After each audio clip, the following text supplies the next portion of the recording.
Reflow and wave soldering are two different process technologies used in PCB assembly.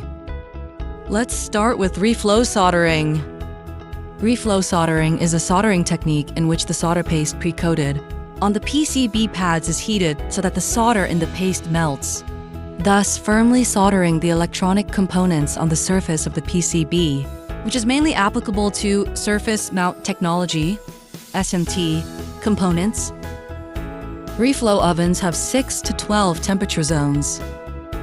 The temperature will rise from the first zone, then peak in the last few zones and cool in the last zone.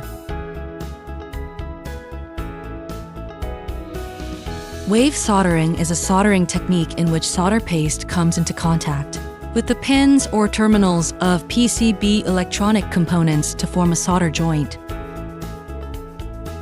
Wave soldering is mainly used for through-hole components and is suitable for larger and simpler PCBs.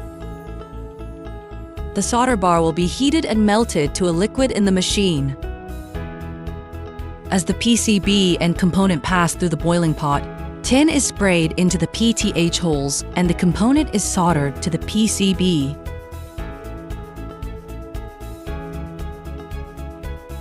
As you can see, each soldering pin is tightly wrapped in tin.